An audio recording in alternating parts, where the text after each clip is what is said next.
Once again, this is Raf, and welcome back. So these days, we rarely see small smartphones, and for years, it is getting much bigger. But with the release of this iPhone, it started the iPhone lineup that preserves the small form factor and still continues the current generation. So this is the iPhone SE, first generation, released way back in 2016 and still being supported by the current iOS version. So let's check if it's still worth it in 2022. The iPhone SE design is basically the same with the iPhone 5S.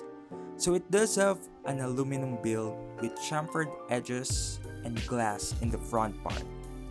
Even though this is already an old design, this really feels and looks premium. Quality build is still great, and one of its great perks is its small form factor. And you can use this phone with one hand, and reachability is not a problem. It is light, and you can also put it on your pocket comfortably. On the front, you will see its 4-inch LCD display with its front camera and its home button/fingerprint scanner. On the right side, you will see its SIM card slot. On the bottom part, you will see its speakers, the lighting port, and the headphone jack. On the left side, you will see the volume rocker and mute switch. And lastly, at the top part would be its power button. For its display, it does have a 4-inch IPS LCD screen with 326 ppi. And it's been a while since I used this kind of phone, which is a 4-inch screen. Having a small display does have some advantages, and you can navigate the phone easily with one hand. The screen quality is fine, but on my experience, I really struggle watching media with this small display. The screen is just okay, but it's really too small for me. So this is powered by Apple A9 chip, which is a 14nm dual-core processor with a 2GB of RAM and with a 32GB of storage. So even this is an old phone, don't underestimate the power of its processor. In my surprise, navigating through the phone UI is smoother than I expected. Yes, there might be some occasional lag, but it is consistently fast and smoother than other old phones that I was able to use. Being able to run even on the current iOS 15 version is a testament of how capable the performance of this chip. So here are some of its benchmarks.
For its front camera, it does have a 1.2 megapixel. It does have a face detection, HDR, panorama, and can record up to 720p at 30 frames per second. Don't expect too much on this 1.2 megapixel, and the photos are just okay. For the rear camera, it does have a 12 megapixel and it does have a dual LED dual tone flash with HDR and can record up to 4K at 30 frames per second. The rear camera is just average and you can still get good photos under a good lighting condition. Since it does have only one rear camera here, it really doesn't have the flexibility on taking photos like the current phones right now. Here are some sample photos.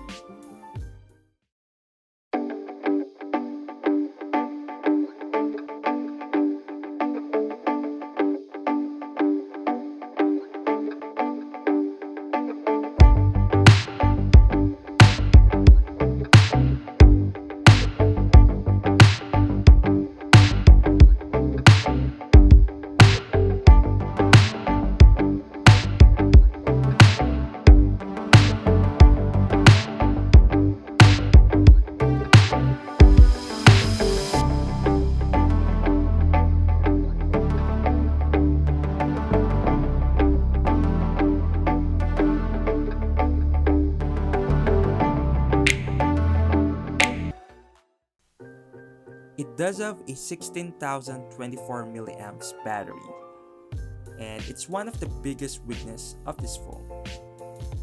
With a small battery, you can definitely drain it within half a day if you are a power user. And if you don't use your phone that too much, maybe only for text and calling, you can maybe last it a day. For its extra features, it does have a fingerprint scanner on its home button, which is fine and responsive. And it does have also a headphone jack, so you can still use your headphone on this phone. For weeks that I've tried to use it, I am mostly amazed on its performance. And I didn't expect that this phone is that smooth and responsive for its old age. I really like also its form factor and how you can use it with one hand.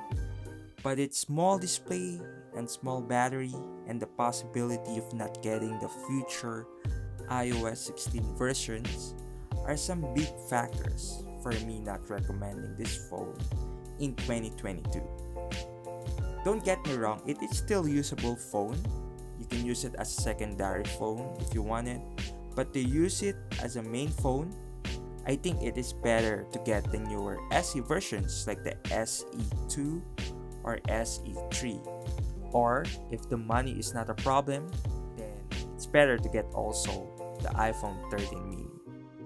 So that is my review of the original iPhone SE in 2022. So thank you for watching my videos. Please like, share, and subscribe. And see you soon. Peace out.